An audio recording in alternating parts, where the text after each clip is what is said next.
Nous allons aborder le thème voué aux opérations post-gros œuvre, c'est-à-dire avant l'édification d'une construction.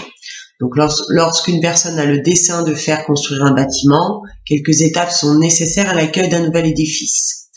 Nous allons aborder en premier lieu l'étude de sol, qui a pour mission d'identifier les risques liés à la nature du sol qui accueillera les fondations du bâtiment. L'étude de sol permet de garantir la pérennité d'une construction, car son contenu permet de définir les solutions adaptées à la nature du terrain et au projet.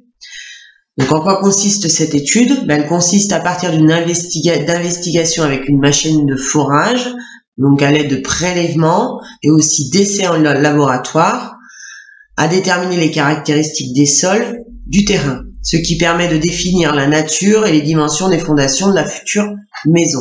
Donc il y a plusieurs extractions, plusieurs forages qui sont établis à plusieurs endroits du terrain pour voir s'il n'y a pas des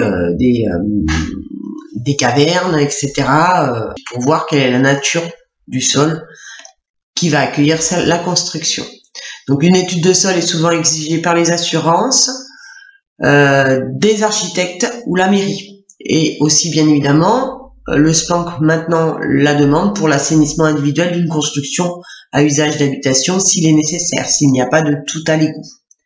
Donc cette étude peut être une source d'économie non négligeable, donc n'hésitez pas à la conseiller car elle évite de surdimensionner les fondations, mais elle est surtout essentielle pour garantir la viabilité et la durabilité de la construction en fonction du type de terrain qui va accueillir toujours notre édifice.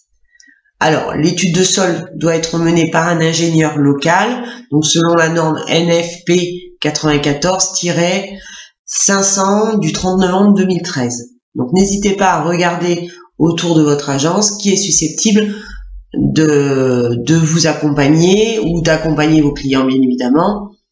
Dans les études de sol, c'est toujours important d'avoir des partenaires ou des gens à conseiller de façon à que vous ayez toujours un devoir de conseil au niveau de vos acquéreurs.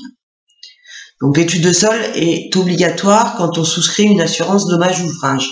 Donc très important, mais parler toujours de l'étude de sol, c'est toujours important et intéressant de connaître la nature d'un terrain qui va accueillir une construction.